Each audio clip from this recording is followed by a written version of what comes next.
Don't touch that dial. Just chill for a while. Keep it locked with my man Tony D. Welcome to something new, something you're not used to. It's fresh and guaranteed to bless. New Artist Profile. Yeah, it's a new day with a new sound. Keep it locked, you're listening to the new Artist Profile. Thank God for music. New music on the radio.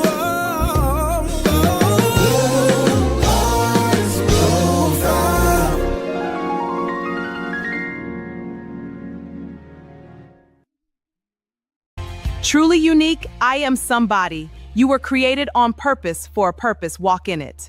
My new book is a journey of self-discovery, faith, and purpose. Love Song, the new single from Tony D featuring Monique Holmes, is streaming now on all digital platforms. Follow Tony D Music, stream the song, and share with your friends. Thank you for your support. What up, everybody? Happy Sunday. Happy Sunday. It's your boy, Tony D on the radio, and you're locked into the NAP Show Live right here on Level Up Network. What's going on, Partice? Hey, Tony D, what's going on, everybody? Y'all go ahead and call your friends. Get every movie connoisseur, lover, call them right now. Tony D, they want to join us tonight. They need to, because we're going to talk about movie biographies. Right? Those great films that get you to know more about the artists that we love. And there's been so many amazing biopics. Yeah. It was, choosing the ones we're going to talk about tonight was hard, because I was like, yeah, that was good, but I don't know about that. But there's so many, and I watch them all. I don't have any dislikes. I love them all. What about you? Yeah, I don't have any. I may have dislikes after I watch it, but I don't have. I mean, I want to learn about the person and their lifestyle and what made them so great. It's always been a thing that I just, since I can remember in high school, a thing that I enjoyed doing is sit back watching. Even biography channel, like the documentaries on watching some of the artists, and then you see what they went through, like their lives weren't always what we thought they were out to be, so right. One thing I think we forget that artists, whether it be movie stars or singers, superstar singers, or whatever the case may be, they're just people like everybody else, and they go through ups and downs, family issues, job issues, personal challenges, weight gain, those mental issues that we all they go through it. It just so happens that their job has catapulted them into the forefront. So I hope that we can begin to show some grace to these people and realize that, hey, they just regular individuals like us. You know what I'm saying? Yeah. That me and you participate for their bank account maybe a little bit. Their bank account for sure is straight, but that they have more challenges with self-esteem and confidence, because they are how do people perceive me when I'm on stage, when I'm off stage? Do people like me just because of I'm on stage, or things that I can do to help them look like they on the come up? They still say that I'm on the come up. Yeah, well, we can say it. Yeah. So coming off of the Michael Jackson biopic, Michael, which you and I both saw, I thought it would be great to talk about these biopics. Now, the first one that I want to jump on is one that I know some people are going to be shocked, and some people may already know if you're a music historian like both Partice and I. But The Five Heartbeats, great movie from Robert Townsend. As you said off air, this is one of the projects that catapulted Robert Townsend to stardom, directing and acting, correct? Mm-hmm. Yep. So people thought that The Five Heartbeats was a real group. That's how good, that's how good each and every actor in this movie, and actress in this movie made it seem so real, and especially when it came out. What, 84? Yeah. What was it? 84? Somewhere in the 80s. 1991. 91. Oh, why was I? Yeah. Thought I was in high school when this came out. I had been in high school. 1991. It says. It can't be right. That can't be right. That's what ChatGPT said. ChatGPT wasn't even born then. It's wrong. It's got to be wrong.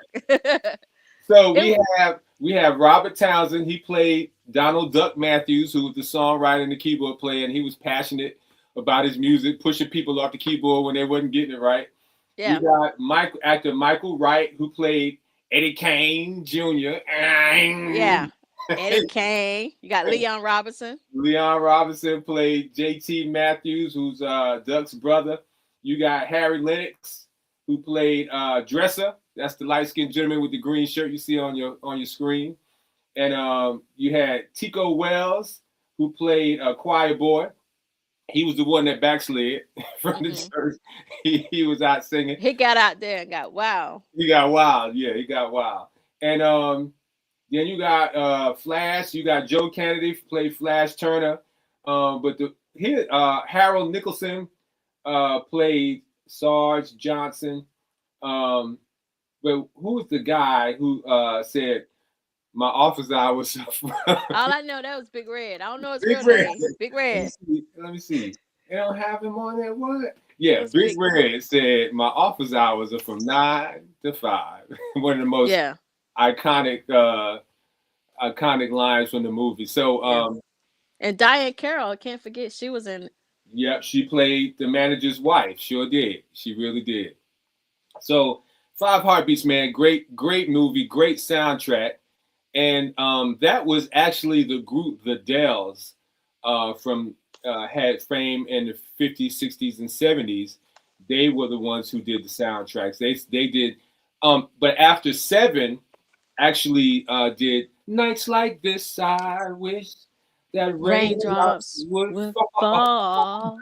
That was after 7. That was after 7. God, I thought that movie was out when I was in high school. Okay, all right, I stand corrected.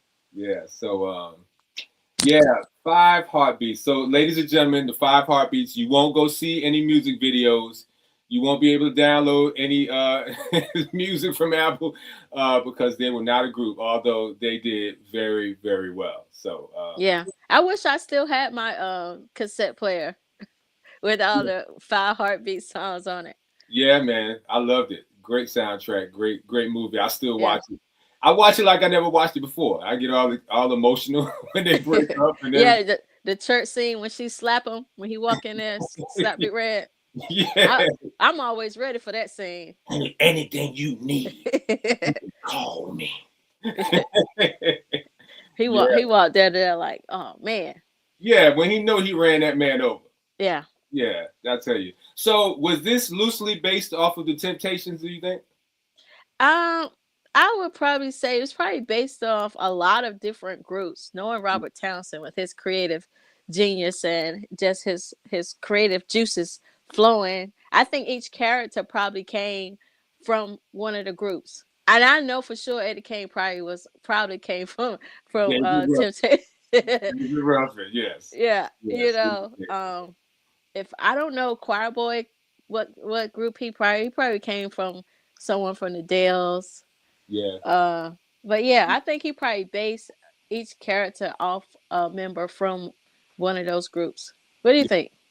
I thought it was the Temptations, but now that you say that, it could be a melting pot of different. And then who knows? Like you said, Robert Townsend, with his imagination, it could be some people he, just thought up. Angee Coman said she thought it was the Delphonics. Yeah, so it could be some of the Delphonics. Yeah, that's the Dells. Yeah. Yeah. So, all right, 5 Heartbeats. So if you haven't seen the 5 Heartbeats, we're gonna take your black card. You're gonna take the black card. 5 Heartbeats. Everybody who has our youth should have seen the 5 Heartbeats at least once. All right. At least once. So moving to the next one. Who's the next one, Partice? We got coming up next. We have the Temptations. Ain't nobody checking for you, Otis. Nobody coming to see you, Otis. Oh, y'all can't fire me. Right. Let me tell you, that was on NBC, and it aired. Let's see when it aired. Let's see. It aired back in 1998. It was a wonderful, I think, 2-night miniseries. It seemed like it was a whole month because you remember they broke it up. Like, yeah. And it actually went chronologically from when Melvin and Otis met all the way up until, I would say maybe the late 90s. Mm-hmm.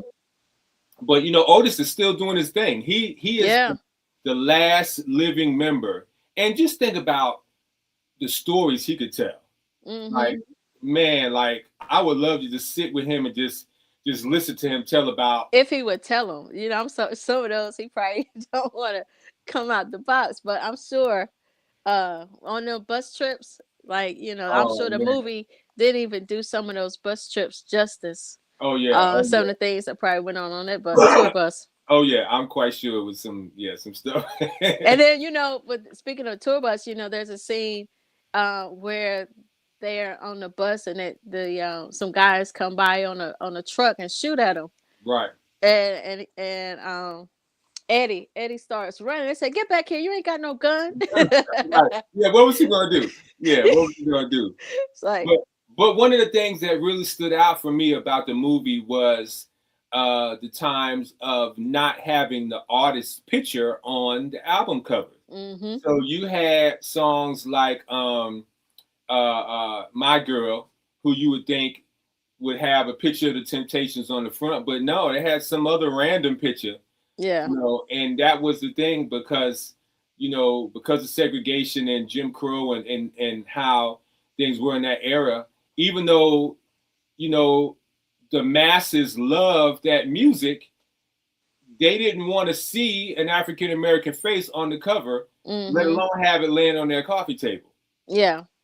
So what a sad disservice that was for the artists, man, not to have their pictures on the cover. Yeah, and and there's even a part in the movie where they say they believe their music helped break racial barriers because the first concert they would do in the South, the blacks would be on one side, the whites would be on the other side, and you had a sheriff or somebody standing between them, make sure they don't commingle. And I'm like, what is this? Like, right. So then the next time, they're able to take the ropes away. So I mean, there's a lot of things that was probably kept secret when it came to race and music and trying to pretend like black music wasn't.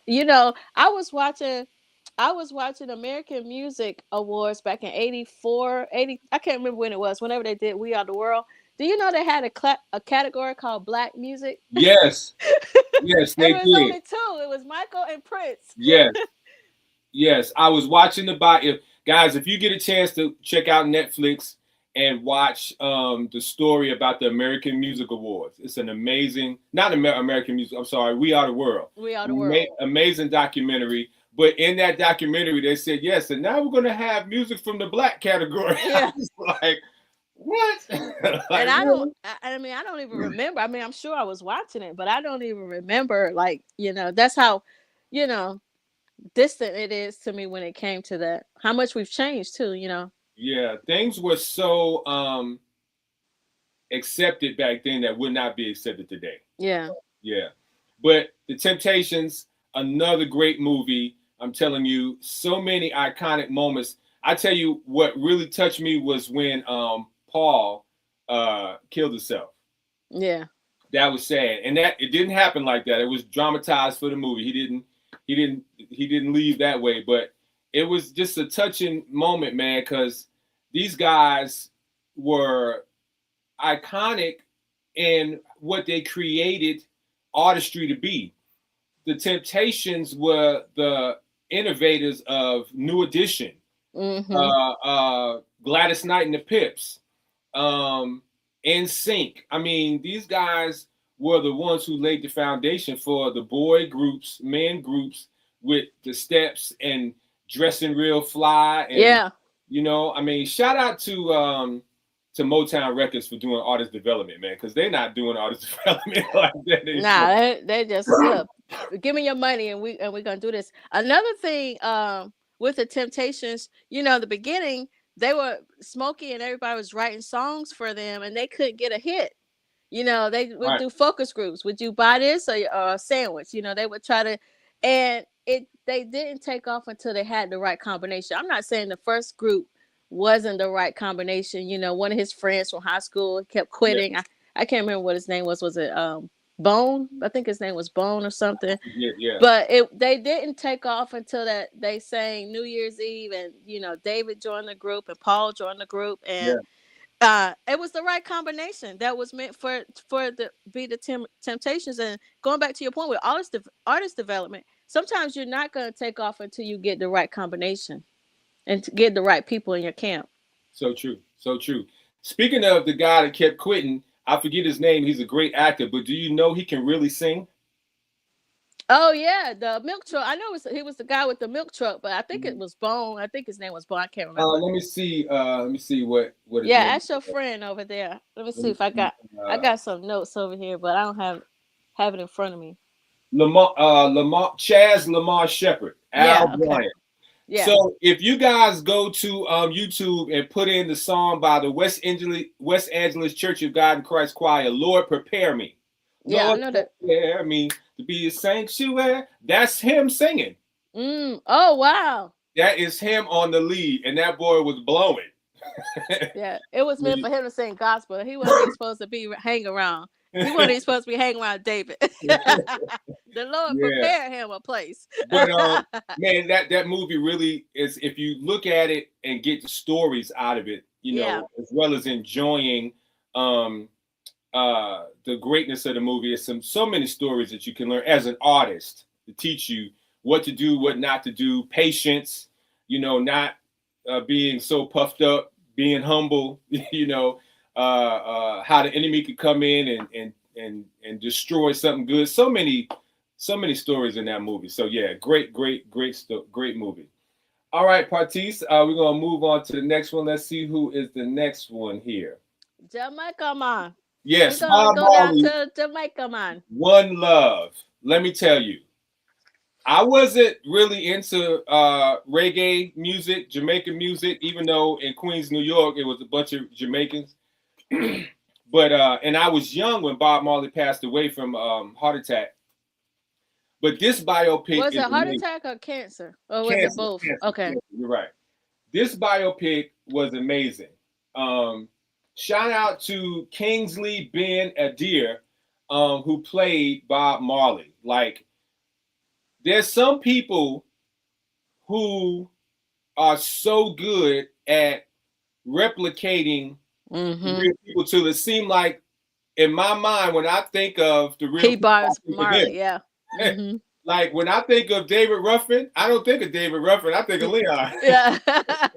Yeah. You know, so if you guys hadn't checked this out, so many stories as well. Are you familiar with this one, Partice? Yeah, I'm familiar with it. I watched it on a plane. I was coming back. I was, you know, I fell asleep on it. I was in and out, but you know, I do remember just him trying to put on to stop the violence in Jamaica, and they were trying to kill him. You know, he was just so young. You know, I think that he was come from an interracial family. You know, so yeah.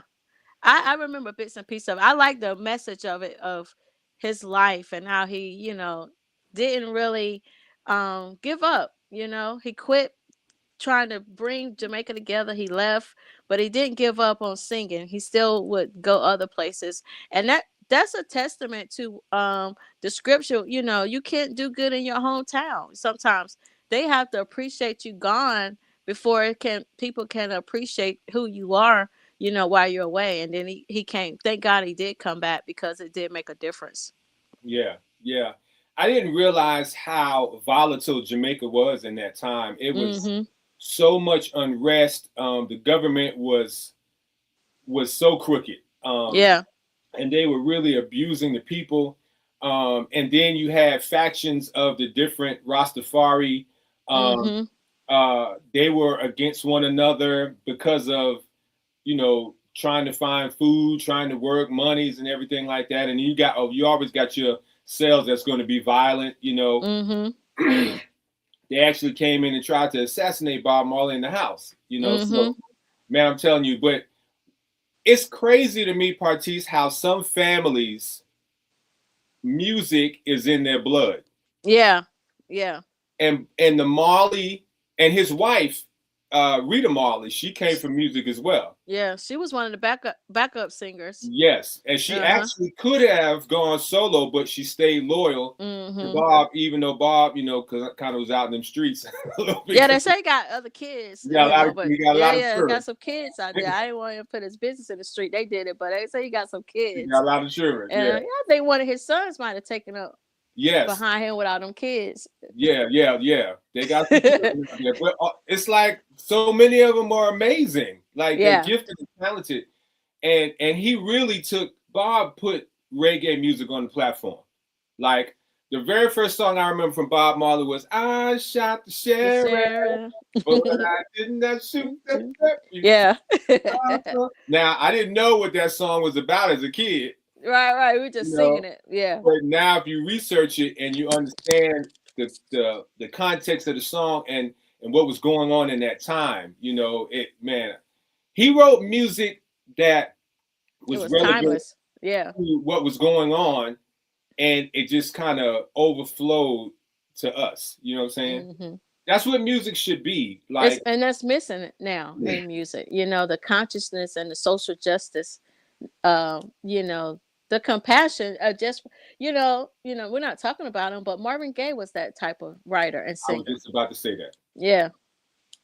Marvin's What's Going On album, I believe it's 52 or either 51 or 53 years old, has to be one of the most iconic albums of all time.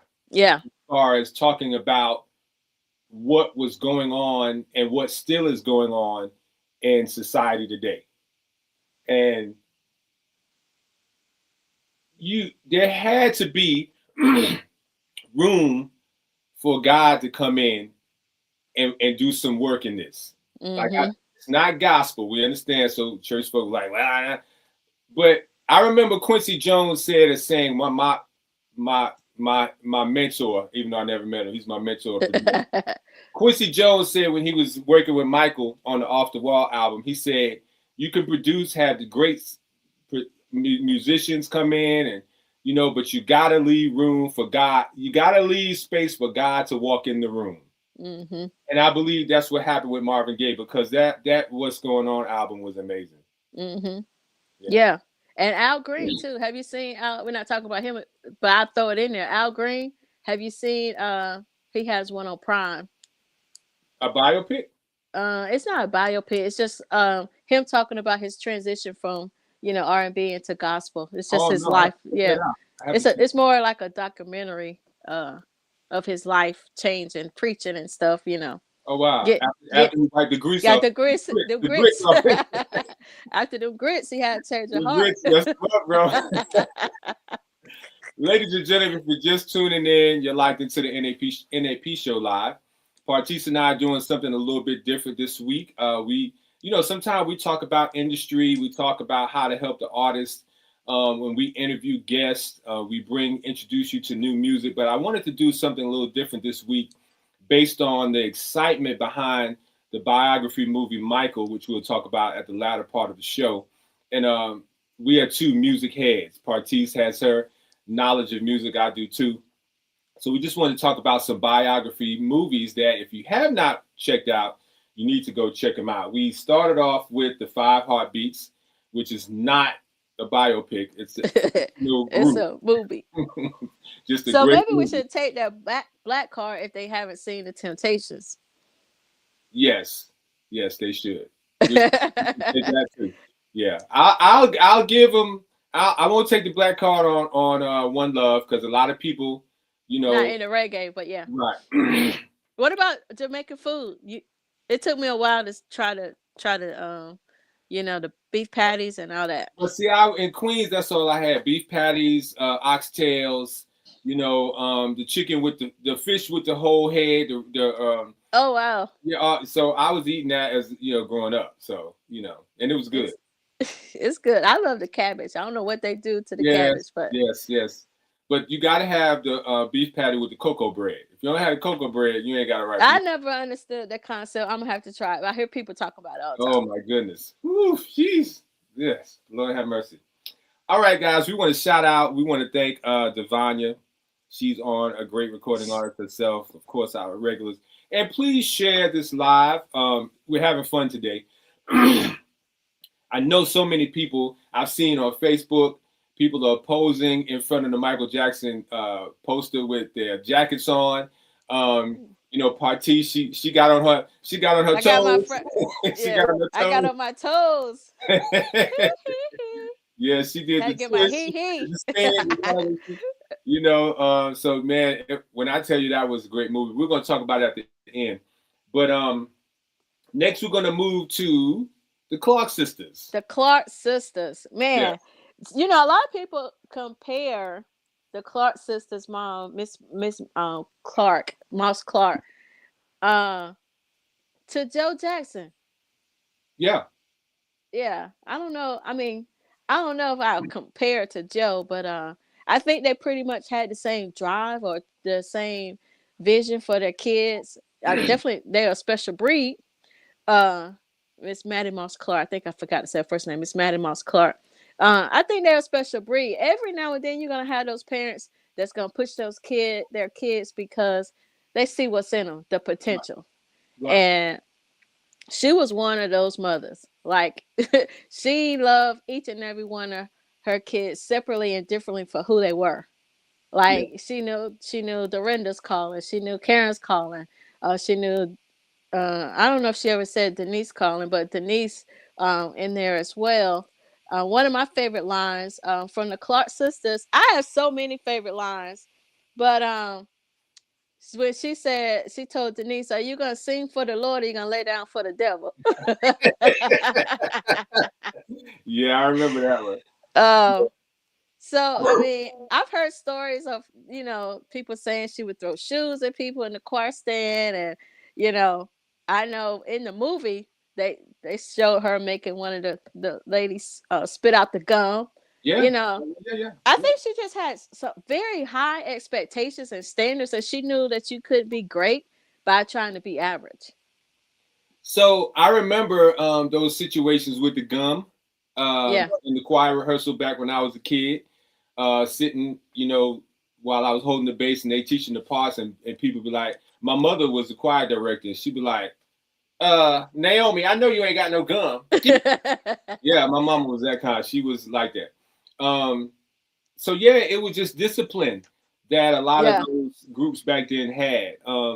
But if it were not for Miss Maddie Moss Clark, then the Clark sisters, they wouldn't be who they are.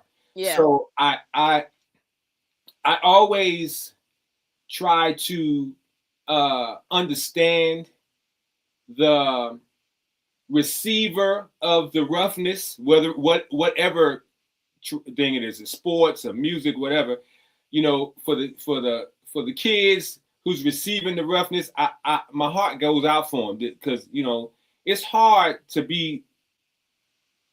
as a child or a teen to receive that demanding type structure, but you end up being an icon. Let's look at Serena and Venus Williams. Now they're not music, but man, their daddy was on them. You know what I'm saying? Mm-hmm. But if he saw first, he said, "I'm gonna get them out of this area, California, and I'm gonna learn first. I'm gonna learn tennis myself, and then I'm gonna teach them." And now they are who they are. Same like the Clark sisters. Maddie Moss was like, "Look, they're gifted," and I know she saw Twinkie, the gifts, the sha-na-na she had on her from day one. Yeah. She used to tell Twinkie, you make poor decisions. You remember Twinkie? So you got what was a Cadillac or some kind of car? Yeah, Sold her she took music that catalog. royalty money for it. She was like, I'm rich. But shout out to Christina Bell, gospel recording artist. Oh yeah, she did a phenomenal job. Very first time acting. Yeah. On this level, like this movie was brought to you by Queen Latifah, Mary J. Blige, and Missy Elliott. Yeah. And for Christina Bell, who come from the group Zael, and had moderate success, great singer, but cast as the icon, like, man, she knocked it out the box. She did. Yeah, great movie. Great movie. Speaking of choir director Tony D, there's another scene in there where she said, when you see my hand move, that's when you start singing. She'll move that hand. She said, you ain't start singing. You ain't watching my head. So, I mean, I think that, like you said, it teaches a certain discipline. And if you have it, that tough love, I quote, from your loved ones and make you a little hard on the outside, it'll make you be able to handle the business. You know, Miss Maddie Moss Clark was about the business alone, probably one of the first women in gospel music or in the body of Christ that even knew the business that went along with it. You remember one night they were singing at a club and the guy tried to cheat her out of the money. She was like, oh no, where the rest of it? Right. So, you know, she was about standing on business, as they say now, when it came to even Joe Jackson, he was about standing on business too. Yeah. It might not have been as straight as it should have been, but you know, it's a business to it. And we talk about that a lot when we talk to the new artists. Learn the business of the industry. You just want to make music, but you don't understand the business. You don't take time to find protocol. There's a protocol to everything. And when it don't go your way, now you hurt, you want to give up on your dream. So let's go back to One Love. There was a portion of the movie where the guy that got shot early on in the movie actually became his manager. Yeah. And he was handling the money, but he was laundering a lot of the money that was coming in from Bob. And Bob trusted him because that was his boy. And his wife was like, hey, you so blind. Oh boy, he robbing you blind, bro. He's like, nah, man, not him. That's my daughter. You know, come to find out, old boy was robbing him. You know? He got a beat down for that too, though. He did. He got whooped. So you gotta try to stay on top of those things. And you know, you really can't trust. You can't trust anybody, really. Honestly, when it comes to those finances, that's a man. Imagine how he felt, you know, in that situation. His best friend took a bullet for him. And then the dude had the nerve. Well, he felt justified because he did take the bullets. You know? He said, man, I took a bullet for you. So that means you can steal from me? No. He said, what I tell you, don't lie to me. Man, I can't, my Jamaican accent not as good, but it's a yeah, man, that's rough, man. But that's the business. So yes, artists, you have to learn the business for yourself. Last week I took time out to actually call artists and walk them through several processes of what they were doing, because I got a lot of great music last week, but a lot of it, the business wasn't right.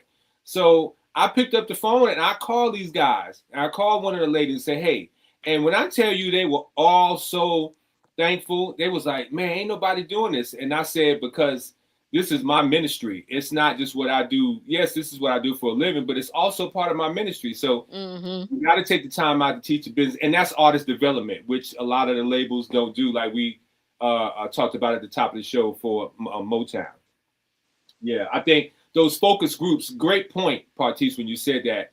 I think we should go back to those. Would you buy Tony D or would you go buy you a Snicker bar? Right. You know, and you know, music is so universal, and you know, music during that time, people needed so much inspiration. They needed some uplifting, as our friend, the late great Reverend Jesse Jackson Jr. Keep hope alive. You know, they needed hope, and hope was in the music. It was, and it was something that you could play and just escape. Escape what was going on, and let me just turn this up and vibe to it, right? And it would change it does change the atmosphere. You know, good music. I ain't gonna say all music might change the atmosphere, but good. Right. Exactly. Guys, we're going to pause and show a commercial for Level Up, but we'll be back with more. We've got 2 more biopics to give you, and there's a good one. So I wonder if anybody can guess what they are. Put in the chat if you can guess. Yeah, let's guess. We'll be right back with more of the NAP Show Live. Are you submitting your music the right way? If you're an independent artist trying to get radio play, playlist placements, or industry attention, this message is for you. Too many talented artists are getting ignored. Not because the music isn't good, but because the submission process is done wrong. Introducing 10 Steps for Proper Song Submission from CSE Media Group. This is a must-have guide designed to help you present your music professionally and get taken seriously in the industry. Inside this powerful PDF, you'll learn how to properly submit your music to radio stations and DJs, the right way to approach industry professionals, what to include in your email and what to avoid, how to build real relationships that lead to opportunity, and how to make sure your music is fully prepared with the correct metadata. Plus, you'll get a bonus section covering common mistakes artists make, so you can avoid them completely. This isn't guesswork. This is real industry game, and it's available right now for just $25.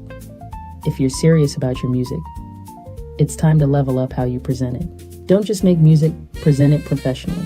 Get your copy today. Email Tony D on the radio05@gmail.com or type, "How can I get mine?" in the comment section below.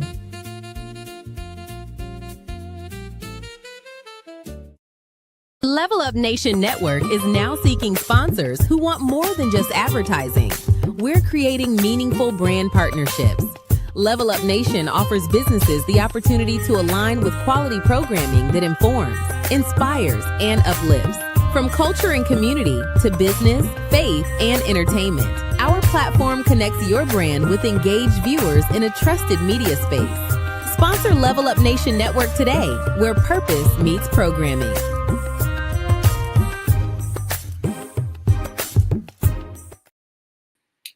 And we are back with NAP Show Live. And I'm so excited for several artists have purchased that book. That PDF. So if you'd like to, you can hit me up and I can send it directly to you. So you can make sure that you're submitting your music to radio stations the correct way. Like Partice said, that your business is right. Handle your business. Handle your business. Handle your business. All right, who's the next one, Partice? We got Ray. We got Ray. What? Man. So of course, being my age, I was not around for Ray Charles. When I came into Ray, when I found about Ray Charles, he was an older guy, older gentleman. Yeah. I wasn't around in his prime. But when I think about Ray Charles, I think about Jamie Foxx. Yeah. Jamie Foxx epitomized. He crawled into Ray Charles' body. Like, oh my God. Man, amazing. And I'm so glad he got the Oscar because he deserved. Yeah. He definitely deserved. Ray Charles, I mean, when you say you think of Jamie, I never looked at Jamie Foxx the same for a long time after that movie because he, like you said, he was Ray Charles. I mean, I wondered did he ever come out of character? Like whenever they stopped filming, or he just stayed in character with Ray. They said he stayed in character. They said he stayed in character the whole time. Yeah. Yeah. So, wow. and I often wonder that about actors. Like I was, was listening to David Chappelle say he wanted to meet Jim Carrey, and he went to a movie set where Jim Carrey was playing this comedian. I forgot the guy's name, but he used to be on Saturday Night Live, and he thought when he got to meet the Jim Carrey that Jim was going to come out of his character and be like, "Hey Dave, what's up?" No, Jim Carrey stayed. he was like, "What?" Like the whole time, So those actors, man, it take once they embody, it's like you are that person for the generation, you know. Yeah. And I've interviewed several actors who said they have to really go away like from their family after the movie is wrapped and kind of just do a whole process to get back to themselves because they have played this character for so long. And a lot of them go to therapy just to try to get out of character. Like especially if they play like mean parts or, violent parts and just become, So that the guy Lakeith Stanfield, he he went into a deep depression after one of the movies he was in. Yeah. I don't think I could be an actor. I don't want to do that. I don't want to go into depression after I play somebody. You know what I'm saying? Man, that's a lot to deal with. It is. Mentally, that's a lot to deal with, It is. But Ray Charles was such an innovator of that style of music. First of all, to be able to bounce back from having vision for a lot of your adolescence to losing your vision and not having a pity party. Like his mom wouldn't let him. His mom, yep. Mom's like, nah, bro, you go do this for yourself, But Ray Charles was a strong will. And he also loved the women. Yeah, he did. He loved to roll them wrists. Yeah, he did. But man, I'm telling you, like his music, so many. I know that I was really introduced to Ray Charles music watching the Cosby Show. You remember what episode? The nighttime, baby. Yeah. Nighttime is the right time. Yeah. And they do that for the parents' anniversary. Yeah.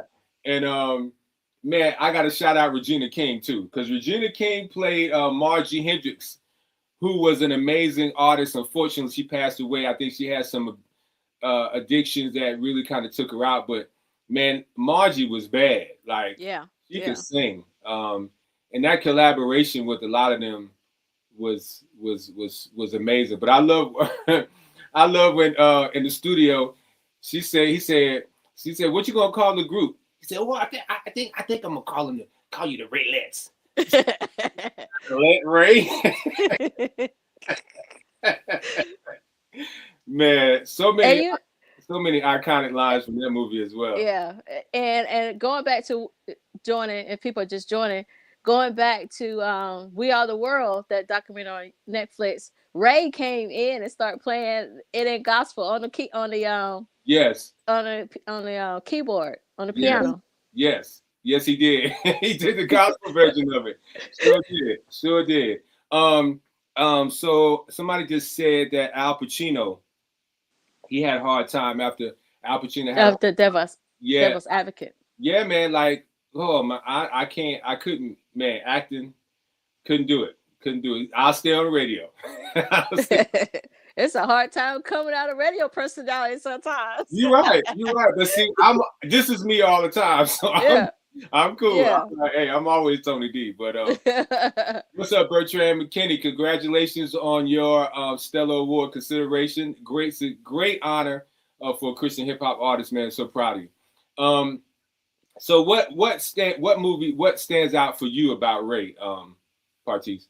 I think what stands out to me is just to see how creative Ray Charles was, and how he, like you said, he didn't let his eyesight determine his greatness. He knew that he was great whether he could see or not, So I think he also he channeled music into helping him with the disability, right? So he found out that he was smart. He found out that, hey, I could use this gift and I can get all these benefits.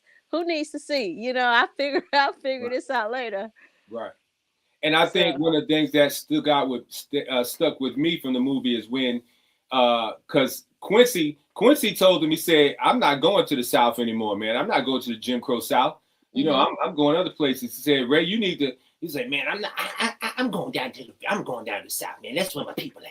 So he went down there and got here to Augusta, and had a big turmoil. They was treating the black people right.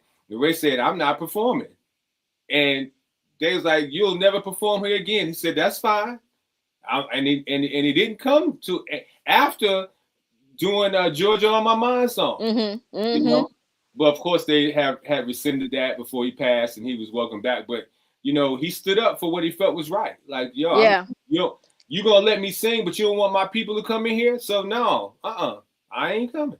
And that just it goes back to the unity and the universalness of the music, and how if we use that in our where we use that in a way that we can progress the nation, or a state. Because guess what? He benefit Georgia on My Mind benefit Georgia more than it did Ray Charles. And when you think about it, because now they play that song in so many commercials when it related to Georgia. Yes. All the travel commercials. Visit Georgia. You hear that? Yeah. Mm-hmm. Yeah. It's so true. Before we go to the final one, I often wonder, like, when an artist that's still living, let's take Lionel Richie, can go back and listen to a song that is now a classic that people play over and over, and go back to when they wrote the song and recorded it. How does that make them feel? Like let's take All Night Long. All Night Long. You know what I'm saying? Like, so many Lionel Richies, we can go on and on. I mean, I really forgot how great he was. Like, he sparked a movement. Lionel Richie in itself, he was great, And I think the same thing, he won like 8. He hosted that night, and 7. he won. Yeah. 7. American Music Award. Outrageous. I remember that as a kid. Yeah. He was great. He was great. Before we transition to Michael, Lionel Richie wrote one of the dopest breakup songs, and if y'all don't know this song, you need to listen to it. Sail On. That song is so funky, but it's the smoothest way to break up with somebody. I thought you was gonna say hello. Is it me you're looking for? But that's not a breakup song. No, it ain't like Sail On. You broke up with her so smooth. Sail on down the line. Did he sing? Yeah, that's great. He sang Brandy too. Or was that the Commodore? That was the Commodore. That was the OJs. OJs, okay. Yeah. So he was with the Commodores. Remember they sing Jesus is Love. Yeah, he was with the Commodores. Yep. Yeah. The Afros. He didn't sing Brick House. Yeah. He did not sing Brick House, although he was with the Commodores. Yeah. All right. Go ahead. No, I'm saying they were just kind of jealous of him. It was getting to the point where he was getting all the attention. Hey, it's just like how they felt about Michael. Mm-hmm. I know that the brothers was kind of hating on him a little bit, like he get on my nerve, But if you've seen the movie, it was parts of Michael that just made the hair stand up on my arms. Mm. Like, shout out to Jafar Jackson. When I tell you, we talk about Ray and Jamie Foxx embodying Ray. Jafar was Michael. For young people who will watch this movie and may not even go to watch YouTube videos to see the original Michael, they will think that Jafar is Michael Jackson. Mm-hmm. That's how good he was. Yeah. In this role. Yeah, he was amazing. Yeah. And shout out to Coman Domingo playing Joe Jackson, because he did his thing with that one. He did. And Nia Long. Nia Long playing Catherine, yeah. She did great. She, Catherine really didn't talk a lot. She wasn't really in the public eye. But from when she spoke, yeah. She spoke some stuff that make you think. Like she told Joe came in and was like, after he got that letter of getting fired, he said, I got my belt for him. She said, you can't whip them boys. Oh man. He said, if you don't like it, then you can leave. Yeah, and he won't go do that. Oh my goodness, Grace said she hadn't seen it, so looking forward to watching. Yeah, give it away we don't want to do too many spoiler alerts, but you have to see the movie because it. I tell you what, if you were a Michael Jackson fan, it just takes you back to living that moment, like just growing up from off the wall, just even just remembering back in the day, just wanting to be like Michael. I mean, I had a Jerry curl. I wanted to be like Michael. I had to get me a Jerry curl. So, well, I couldn't never grow that much hair. Couldn't get the rods in my little bit of hair. But I tell you one thing, I walked around with some high water pants on and some white socks. I sure did. Yes. And you tried to do the moonwalk? I tried to do the moonwalk. Yes. So let me tell you a funny story. I was on punishment when Motown 25 came on. I was in the bed. Did you see it? I didn't see it. I had done something at school, and my mother was like, when she said you was on punishment, you was on punishment. And let me tell you how shady my dad is. That's my dude. He turned up the TV loud. So you could hear it. And he was like, that boy Michael, he's so good. And I'm at the foot of the stairs trying to peep down to see. Missed it all. Oh, wow. Man, I was sliding around in my grandma's hallway, like trying to do the moonwalk with socks. Because, back then they had the hardwood floors with all the wax. So it's easy to slide. It was slippery. Yeah. So I'm thinking I'm doing the moonwalk. But when I was in the 5th grade, I think it was Halloween. We did like a Thriller reenactment.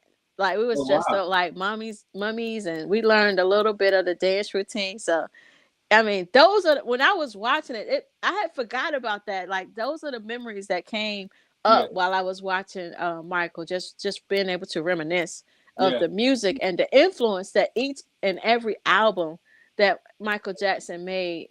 Every album, and if to hear Who's Loving You. You remember the scene where he was in the studio and Lorenz Tate, who did a great job playing Berry Gordy, was listening to Michael sing "Who's Loving You" in a cappella. Man, to hear that in that stereo sound in the studio and the maturity in this 10-year-old boy's voice, like I didn't really grasp how gifted and anointed he was. Yeah, I mean. He had to have been, because this boy, Michael, was amazing from day one. And it's like he knew it. So I think he was kind of playing around with Joe a little bit when he was small. Like he probably he knew his own potential. Yeah. But I think a lot, going back to the beginning, a lot of things hurt his confidence and self-esteem, but he only felt more empowered when he was on stage. Yeah. Or just being able to go in the studio and they talked about how he didn't play instruments, so he made the music with his mouth. Yes. I don't think that was in the movie. I think that was on something else I was watching, but yeah. Yeah, he can beatbox like none other. Like Dougie Fresh and Biz Markie ain't got nothing on Mike. He could do it all. But and if you get a chance to ever go on YouTube, and they have a lot of producers who have the raw tracks of all these songs, and they break down Michael Jackson, a lot of Michael Jackson stuff. You need to listen to him sing Heartbreak Hotel, which is on the Charlie album. The Jacksons, I think that's their 3rd album with Epic. And he did the whole song. Like, that wasn't the brothers on background, that was Michael. You hear those raw tracks without any music and Michael singing. Like, it just, in my lifetime, R&B wise, I don't think there's anybody whose vocal ability, male, could touch Michael Jackson. Now, there's been some amazing guys singing. Yeah, right. Luther, but Michael is another level. It's another level in his lifetime. And speaking of vocals, I had an opportunity to interview Michael's vocal coach and the late Stephanie Spruill, who actually did the vocal training for the movie Michael. So just to be able to hear her talk about, and she's phenomenal. She starts singing. She starts singing notes. Like she did the background. Can you feel it? That's her. Those are her vocals. Wow. Yeah. So she was phenomenal. Like, yeah, I learned a lot just interviewing her about, even her relationship with Michael and all the other people she trained. And she also talked a lot about artist development, and it's just missing today. Yeah. Well, we can go on and talk about this, but we've got to wrap it up. But I'm telling you, this has been a great show, guys. Share this and check out those biography movies. Amazing movies. So many more we could have talked about. Elvis, the one about Queen, Buddy Holly, the one Johnny Cash that Joaquin Phoenix was in. So many great biopics, but we chose these. But yeah, check them all out, man. It's amazing. Partice, I think your interview, we got a couple of seconds. Your interview's coming up soon about the interview that you just alluded to about the singer. Yeah, it's coming up this week. So I'm going to post more of the links and the stations because I really want everybody to hear, her take on it, vocal coaching and just artist development. So yeah, it's going to start this week. Of course, we're going to be on DAF, Darren Freeman in Nashville, Tennessee. We're going to be on in Augusta. Yes. With Tony D, and I'm gonna be on some other stations as well. But definitely follow me so you can catch those links. But it'll be on every day, starting Tuesday. That's what's up. Well, it's time for us to wrap up. Make sure you check out the shows after this. We've got The Herd coming up right after this, and then we've got CHH with Birdie and Kim, and then we've got the Pat Nash show after that. So stay right where you are, right here on Level Up Nation. As always, trust in the Lord with all your heart. Lean not on your own understanding. In all your ways acknowledge God, and He will direct your path. Because living for God is as easy as ABC. If you always believe Christ, your life will never be the same. Because we serve a God who can do exceedingly and abundantly above all that you can even ask or think. So whatever you're asking God for right now, He can exceed that by 1 trillion. Make sure you're living your life G-rated. What's G-rated? Living a lifestyle that's pleasing to God and brings glory to Him in everything that you do. I'm your boy, Tony D on the radio. I love you, and there's nothing that you can do about it. Partice and I will be back next week right here. But until then, we're going to leave you with this last word. Chill. Don't touch that dial. Just chill for a while. Keep it locked with my man, Tony D. Welcome to something new, something you're not used to. It's fresh and guaranteed to bless. New artist profile. Yeah, it's a new day with a new sound. Keep it locked, you're listening to the new artist profile. Thank God for music. New music on the radio.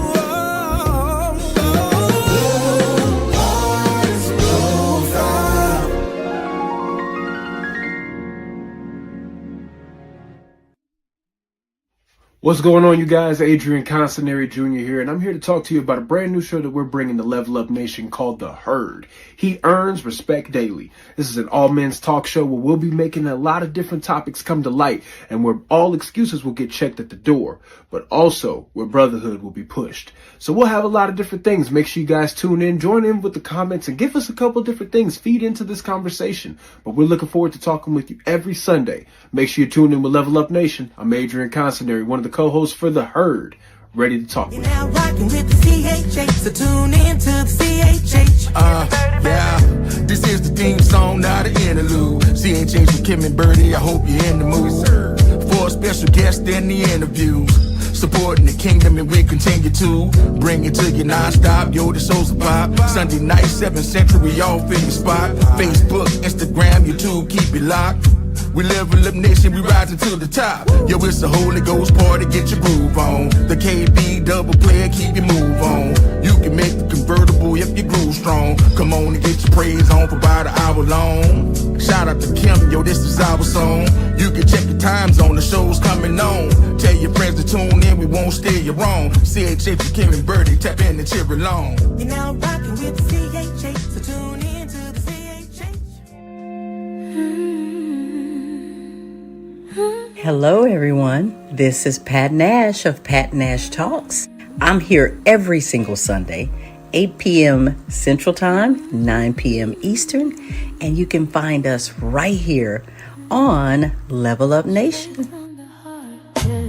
We all looking for a connection, something real, something true. In a world full of broken promises, I still believe in you.